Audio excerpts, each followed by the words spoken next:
So hello students, welcome to my channel. I hope আমার আওয়াজ সবার আসছে। তো আজ আমি তোমাদের করাবো মডার্ন হিস্ট্রির PYQ SSC। চলো তাহলে করা যাক। অনেকগুলো ইম্পর্টেন্ট কোয়েশ্চেন করাবো, তোমরা মন দিয়ে এই ক্লাসটা করবে, তোমার অনেকটাই হিস্ট্রি ক্লিয়ার হবে।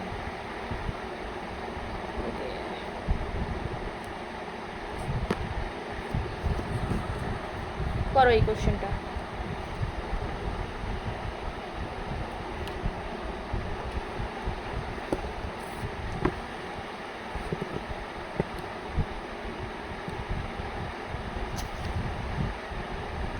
চলো তাহলে দেখা যাক। Who among the following become the Nawab of Bengal? Alivardi খান। অর্থাৎ আলীবর্দী খানের পরে বাংলার নবাব কে হয়েছিল?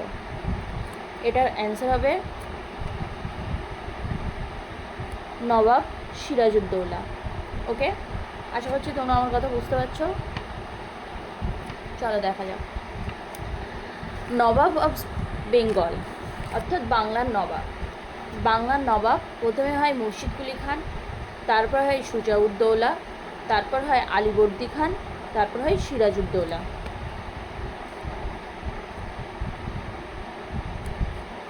তারপর হয় সিরাজউদ্দৌলা। আলীবর্দী খানের নিজের ছেলে ছিল না, সিরাজ উদ্দিন দৌলা হয়ে গিয়েছে এখানে। এটা সিরাজউদ্দৌলা হবে, উদ্দিনটা কেটে দাও, সিরাজউদ্দৌলা ইউডি হবে। তো আলীবর্দী খানের নিজের ছেলে ছিল না সিরাজউদ্দৌলা, আলীবর্দী খানের মেয়ের ছেলে ছিল সিরাজউদ্দৌলা। অর্থাৎ সিরাজউদ্দৌলার নানা ছিল আলীবর্দী খান, নানা বা দাদু যাই বলো। সেকেন্ড কোশ্চেনটা করো।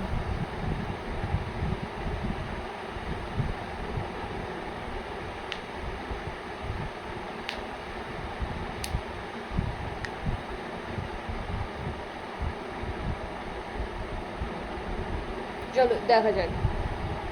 Which of the following British East India company major victory in India? অর্থাৎ কোন যুদ্ধের পরে ব্রিটিশ ইস্ট ইন্ডিয়া কোম্পানি ভারতে মানে তাদের বিস্তার ঘটায় বা তাদের প্রভাব বিস্তার করে বা আধিপত্য বিস্তার করে? কোন যুদ্ধের পরে? এটা হবে ব্যাটেল অফ প্লেসি। কী হবে? Battle of Plassey. Battle of Plassey কার কার সাথে হয়েছিল? British East India company versus Nawab Sirajuddaulah. কেন হয়েছিল ওটা আমরা পরে একদিন পড়ব। ওকে, চলো 3 নম্বর কোয়েশ্চেন, এটা করো।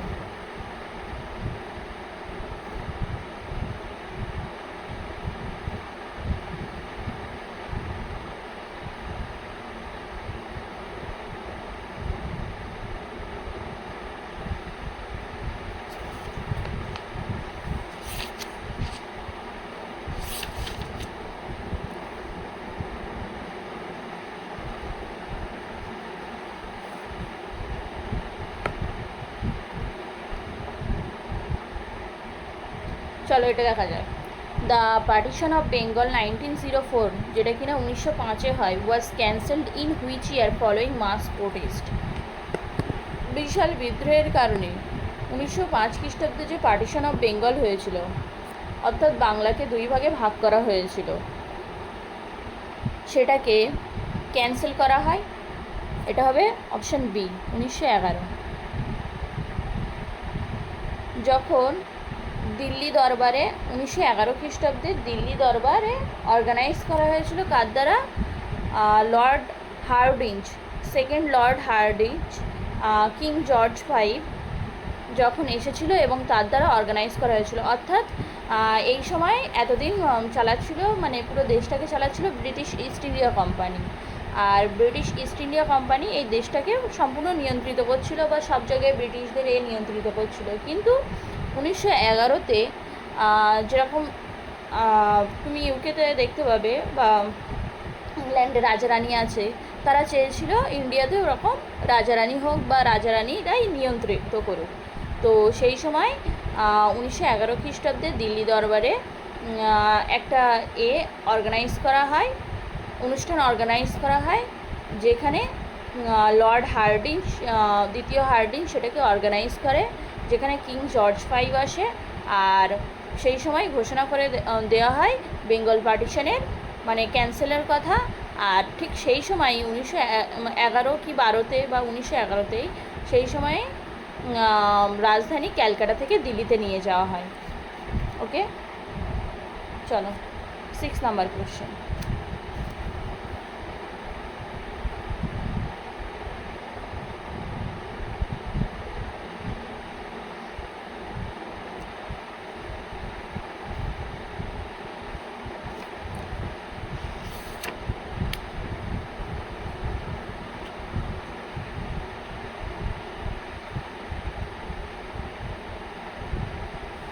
চলো এটা দেখা যাক। Who among the following criticise the moderates for their politics of prayer. অর্থাৎ কারা নরমপন্থীদের ক্রিটিসাইজ করেছিল, অর্থাৎ নিন্দা করেছিল। অর্থাৎ যারা চরমপন্থী তারাই নিশ্চয়ই নরমপন্থীদের ক্রিটিসাইজ করবে। পলিটিক্স অফ প্রেয়ার, নরমপন্থীরা কেমন ছিল? যদি তোমার গালে কোনো ইংরেজ চড় মারে এক গালে, তারা আর এক গাল পেটে দিত। অর্থাৎ তারা অহিংসা নীতিকে কঠোরভাবে মেনে চলতো। আর যারা চরমপন্থী তারা যদি কোনো ব্রিটিশ সরকার তার এক গালে চড় মারে, তবে সে তার 2 গালে চড় মারবে ইংরেজ সরকারকে। সো চরমপন্থীরা কেমন তোমরা বুঝতেই পারছো। অর্থাৎ তারা ভাবতো যে আমি কি আমার নিজের প্রোটেকশনের জন্য কি কারোর উপরে হাত তুলতে পারবো না। কিন্তু নরমপন্থীরা এমনই হয়ে যায়, মানে তাদের মানে ব্রিটিশ সরকাররা মেয়েদের রক্ত বার করে দিক, তবুও তারা গায়ে হাত দেবে না। সো চরমপন্থীরা এটার বিপরীত পক্ষ ছিল। তারা চরমপন্থীরা যে কোনো কিছু ডাইরেক্ট অ্যাকশান হবে, কোনো কথা হবে না, ডাইরেক্ট অ্যাকশান। কিন্তু নরমপন্থীরা প্রথমে বিনতি করবে, তারপরে অনেকবারে বলবে, তারপরে মুভমেন্ট চালাবে, তারপরেও যদি না হয় তখন তারা গিয়ে মানে অহিংসা নীতিকে ভাঙবে। তো হু among the following মডারেটস for their politics of prayer. তো মনে রাখবে চরমপন্থী, সহজে মনে রাখবে লাল পাল। তো বালগঙ্গাধর তিলক,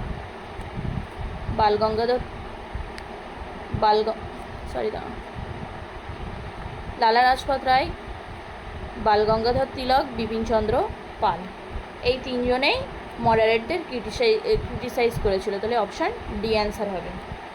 ওকে, চলো 7 নম্বরটা এটা করো।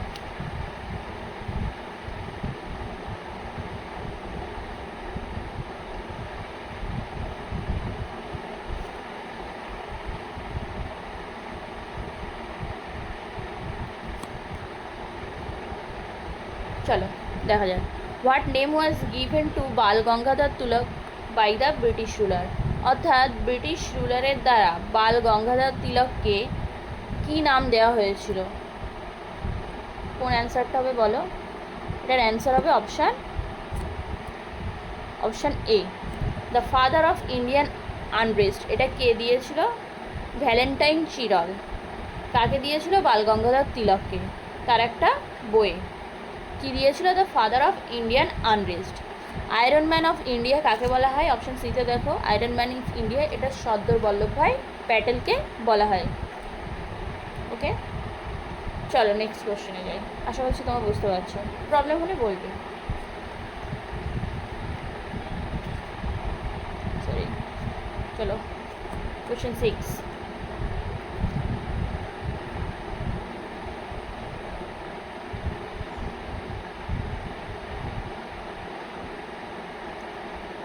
এটা করো।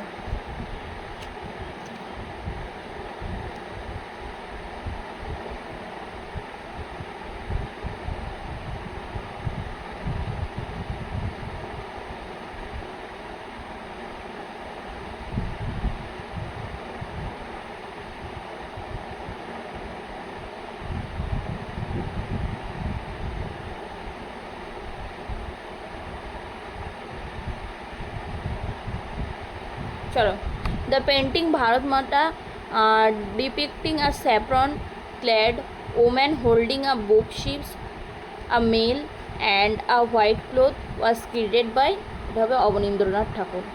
অ্যান্সার হবে অপশান সি, অবনীন্দ্রনাথ ঠাকুর।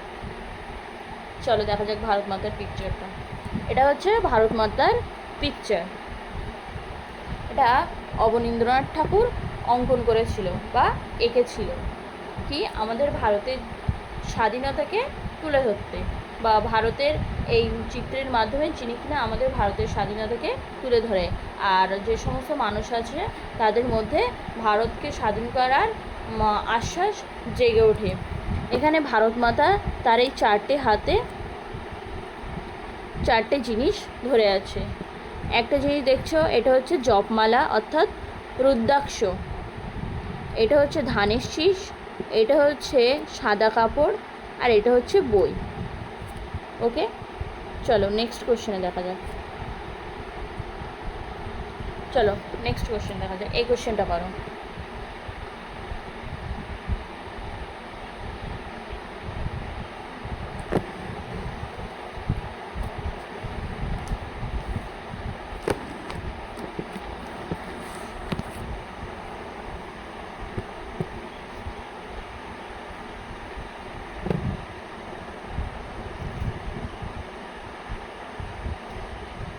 চলো তাহলে করা যায়।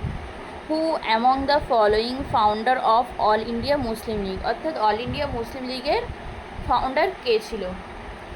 অপশান সি হবে নবাব সলিমুল্লাহ খান।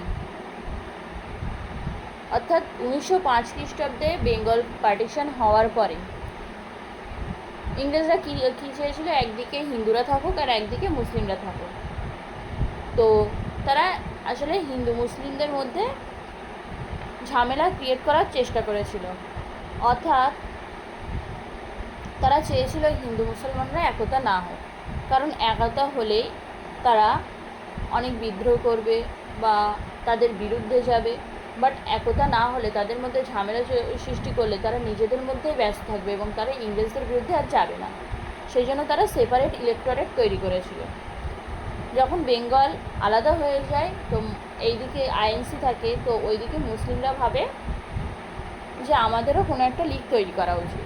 তো তারা তৈরি করেছিল অল ইন্ডিয়া মুসলিম লীগ। এটা কোথায় তৈরি হয়? ঢাকাতে তৈরি হয়েছিল প্রথমে। In 1906 Muslim League was founded at, কোথায় তৈরি হয়েছিল Muslim League? Option D Dhaka. Dhaka হবে এটার answer, option D Dhaka. Okay, চলো পরের কোশ্চেন করো।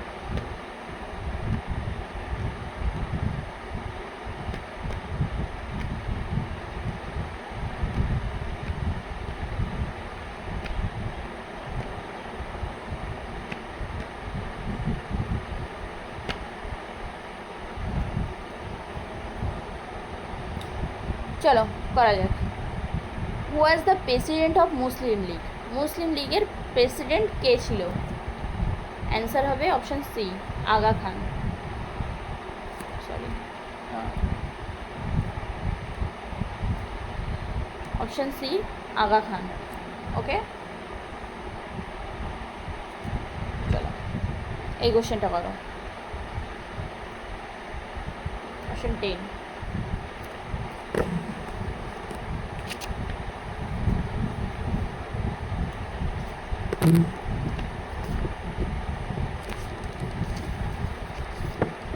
মহাত্মা গান্ধীর date of birth. Mahatma Gandhi কবে জন্মগ্রহণ করেছিল? এটা সবারই জানার কথা আশা হচ্ছে। তো এটার অ্যান্সার হবে অপশান এ 2 অক্টোবর 1839। 2 অক্টোবর 1839।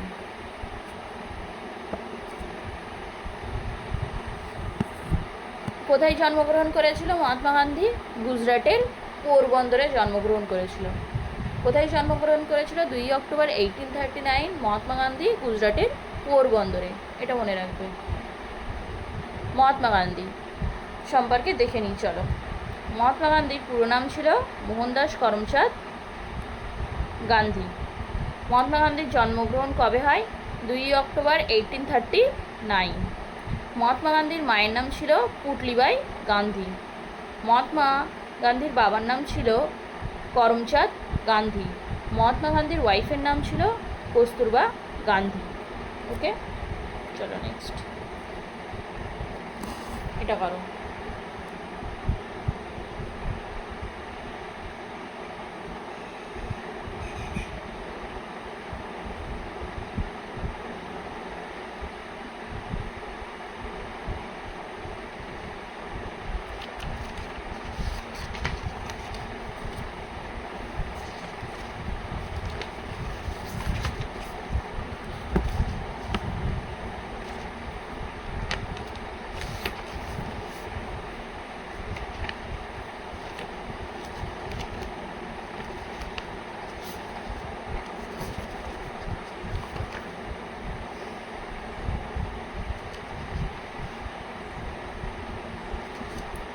চলো দেখা যাক। Which was Mahatma Gandhi's first civil disobedience movement? এটার অ্যান্সার হবে অপশান বি, চম্পারণ সত্যাগ্রহ। চম্পারণ সত্যাগ্রহ কত খ্রিস্টাব্দে হয়? 1917, 1917 খ্রিস্টাব্দে। কোথায় হয়? বিহারে।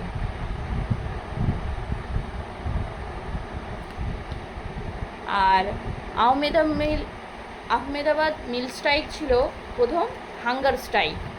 এটা কততে হয়? এটা হয় 1918 খ্রিস্টাব্দে। এটা কোথায় হয়? গুজরাটে। খেদা সত্যাগ্রহ এটাও কোথায় হয়? 1918 কত সালে হয়? 1918তে হয়। 1918তে হয়। কোথায় হয়? গুজরাটে। খিলাফত মুভমেন্ট এটা একটা অন্য কারণে হয়েছিল। এটা দেশের মধ্যে হয়নি, এটা দেশের বাইরে হয়েছিল। যখন ইংরেজ সরকার বা মানে ইরান, ইরাক এইদিকে তুমি দেখতে পাবে খলিফারা রাজ করত, তো ইংরেজ সরকার এই খলিফাদের মানে হচ্ছে বরখাস্ত করেছিল, অর্থাৎ খলিফারা রাজ করতে পারবে না, সেই বিষয়ে মানুষেরা তার বিরুদ্ধে বিদ্রোহ করেছিল। চলো দেখে নিয়ে যাও। চম্পারণ সত্যাগ্রহ কত খ্রিস্টাব্দে হয়? 1917। এর নেচার ছিল কি? এটাই ছিল first civil disobedience movement. Issue অর্থাৎ কী কারণে চম্পারণ সত্যাগ্রহ হয়? সেটা হচ্ছে 3 কাঠিয়া সিস্টেম। 3 কাঠিয়া সিস্টেম কি? ধরো তোমার যে জমি আছে, মনে করো 20 ভাগ তোমার জমি, তার মধ্যে তোমার 3 ভাগ তোমাকে অবশ্যই নীল চাষ করতেই হবে। মানে ফার্মাররা ওই 3 ভাগ নীল চাষ করতে চাইবে না, তবুও তাদেরকে জোর করে নীল চাষ করতে হবে তাদের ওই ল্যান্ডে। তো এই জন্যেই চম্পারণ সত্যাগ্রহ হয়েছিল। এবং গান্ধীজিকে ইনভিটেশন অর্থাৎ গান্ধীজিকে এই সমস্যার সমাধান করতে কে ডেকেছিল? রাজকুমার শুক্লা গান্ধীজিকে ইনভাইট করেছিল। অ্যাসোসিয়েটস অর্থাৎ গান্ধীজি শুধুমাত্র একা ওখানে উপস্থিত ছিল না, গান্ধীজির সাথে আরও অনেকে ওখানে উপস্থিত ছিল, যেমন হচ্ছে রাজেন্দ্র প্রসাদ, মাজারুল হক, জে.বি. কৃপালিনী। রেজাল্ট কী হয়েছিল? শেষ পর্যন্ত কী হয়েছিল? দ্য চম্পারণ অ্যাগ্রারিয়ান অ্যাক্ট হয় 1918 ওয়াজ পাসড হয় and abolishing the 3 Kathia system, অর্থাৎ 3 কাঠিয়া সিস্টেম রোধ হয়, and suspending the illegal above tax, অর্থাৎ কৃষকদের ওপর যে ইলিগাল ট্যাক্স লাগানো হতো সেটাও রোধ করা হয়। আর 3 কাঠিয়া সিস্টেম হওয়ার কারণ, তো প্রথমে এই নীল বিদ্রোহের জন্য বা নীল চাষের জন্য ইংরেজরা আমাদের বাংলায় প্রচুর মানে অত্যাচার করেছে কৃষকদের ওপর। তারপরে ওর জন্য হয়েছিল নীল বিদ্রোহ, যেখানে মানে নীল বিদ্রোহকে নেতৃত্ব দিয়েছিল কে? দিগম্বর বিশ্বাস আর বিষ্ণুচরণ বিশ্বাস। নীল বিদ্রোহ নিয়ে একটা নাটকও বেরিয়েছিল, যেটার নাম ছিল নীল দর্পণ নাটক। সেটাকে লিখেছিল দীনবন্ধু মিত্র এবং সেটাকে ট্রান্সলেট করেছিল কে? মাইকেল মধুসূদন দত্ত ইংলিশে। সো এইবারে যখন বাংলায় নীল বিদ্রোহ হয়েছে তখন ইংরেজরা কোথায় চলে আসলো? বিহারে, এবং বিহারে এসে 3 কাঠিয়া সিস্টেম চালু করেছিল। চলো তার পরের কোশ্চেনটা দেখা যায়। অপশান 12,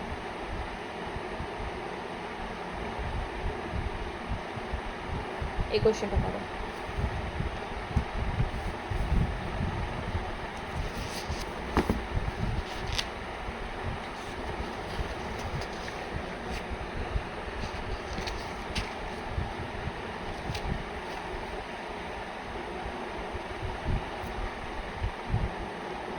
চলো দেখা যাক, আশা করি করে নিয়েছো। পুনা সার্বজনিক সভা ফাউন্ডেড বাই, অর্থাৎ পুরানো সার্বজনিক সভা কে প্রতিষ্ঠা করেছিল? এটার অ্যান্সার হবে অপশান সি, এমজি রানাডে।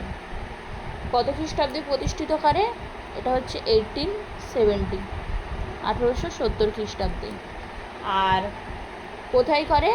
এটা হবে অ্যান্সার হবে মহারাষ্ট্রতে করে, মহারাষ্ট্র।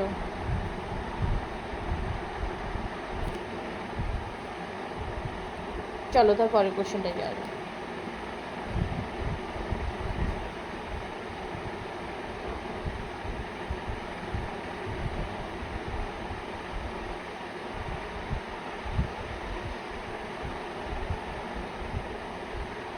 এটা করো, জলদি সে করো।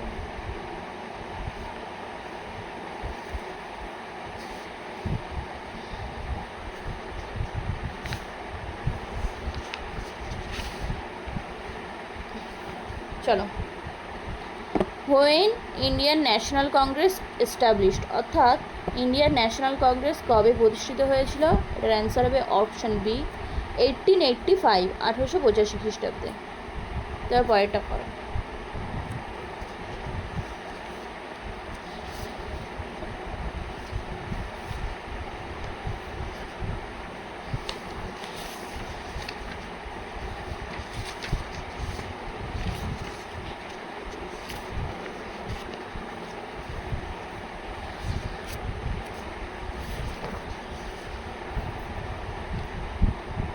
চলো দেখা যায়। Who was the founder of Indian National Congress, অর্থাৎ আইএনসি? এটার অ্যান্সার হবে অপশান এ, এটার অপশান হবে option A, Alan Octavian Hume. ইনি ছিলেন একজন অর্নিথোলজিস্ট, অর্থাৎ পক্ষী বিজ্ঞানী। চলো তার পরের কোশ্চেনটা, এটা করো।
ওকে চলো, আশা করছি এটা পার হয়ে গিয়েছে।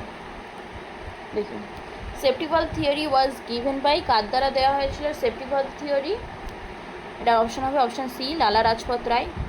অপশান সি, লালা রাজপথ রায়ের দ্বারা সেফটি ভলভ থিওরি দেওয়া হয়েছিল। আরপি দত্ত, অর্থাৎ সেফটি ভলভ থিওরি মানে কিসের উপর দিয়েছিল?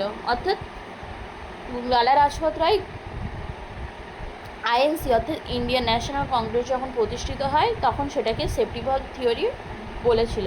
অর্থাৎ কোনো কিছু হলে সবাই বলে না, কোনো ঐতিহাসিক কোনো মানে বলে যে যে আমার মতামতে এইটা এই হয়েছিল, আমার মতামতে এইটা, অর্থাৎ একটা কমেন্ট করা ঠিক তেমনই যখন আইএনসি তৈরি হয় তখন লালা রাজপথ রায় আইএনসিকে সেফটি ভলভ থিওরি বলেছিল।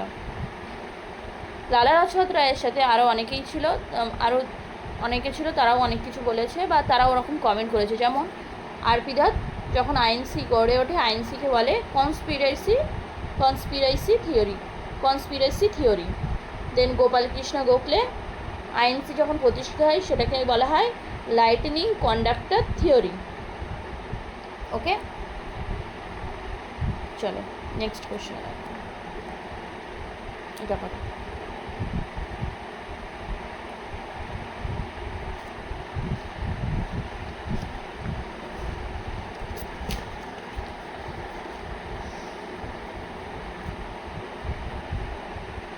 চলো দেখা যাক। Who was the first president of Indian National Congress? Indian National, এখানে ইন্ডিয়ান হবে, ভুল করে আমি ইন্ডিয়া লিখে ফেলেছি, এটা ইন্ডিয়ান হবে, ইন্ডিয়ান হবে, ইন্ডিয়ান হবে এখানে।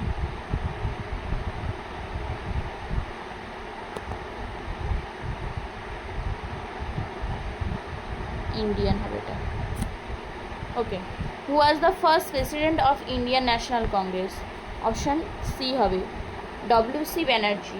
ডব্লিউ.সি. ব্যানার্জির পুরো নাম ছিল উমেশ চন্দ্র ব্যানার্জি। ইন্ডিয়ান ন্যাশনাল কংগ্রেসের প্রথম সেশন কবে হয়, মানে কত সালে হয়? 1885। কোথায় হয়?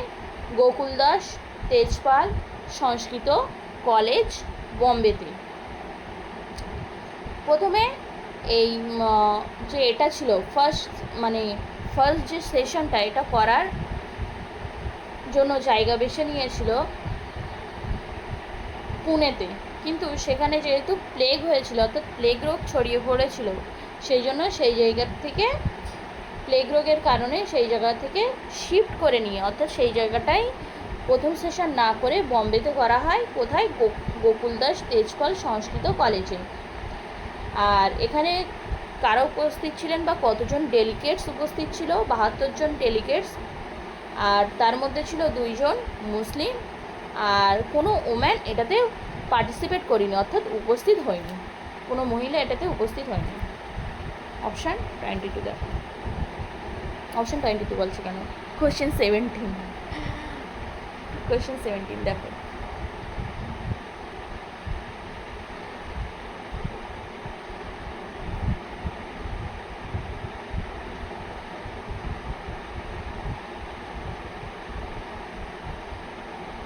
চলো, who presided Indian National Congress 3 times? অর্থাৎ কে ইন্ডিয়ান ন্যাশনাল কংগ্রেসকে 3 বার নেতৃত্ব করেছিল? এটার অ্যান্সার হবে অপশান ডি, দাদাভাই নৌরোজি।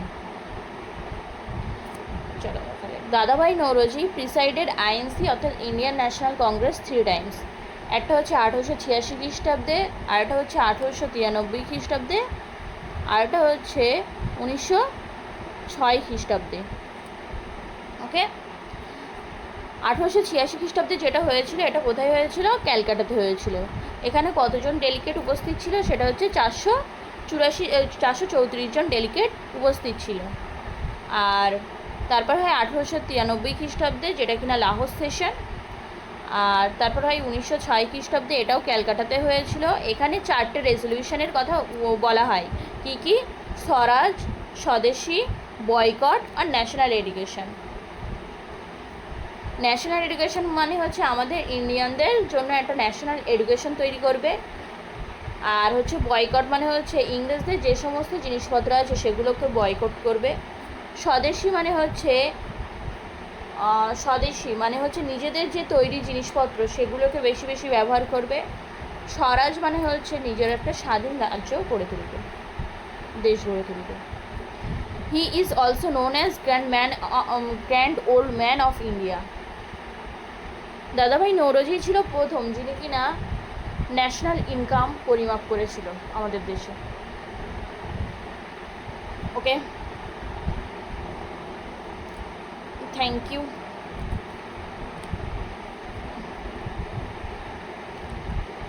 ওকে, থ্যাংক ইউ এভরিওয়ান এই ভিডিওটা দেখার জন্য। যদি ভিডিওটি ভালো লেগে থাকে, লাইক, শেয়ার, কমেন্ট করবে, আর নিজের বন্ধুদের মধ্যে শেয়ার করবে, কারণ শেয়ার করলে, লাইক করলে, কমেন্ট করলে আমারও পড়াতে ভালো লাগে। আর পরের দিন আমি মডার্ন হিস্ট্রির ওপর আরও ইম্পর্টেন্ট পিওয়াইকিউ করাবো, আর কোশ্চেন করার সাথে সাথেই আমি এইভাবে আলোচনা করব, যাতে তোমাদের সুবিধা হয়। ওকে, থ্যাংক ইউ, আজকের জন্য bye bye. Please like this session.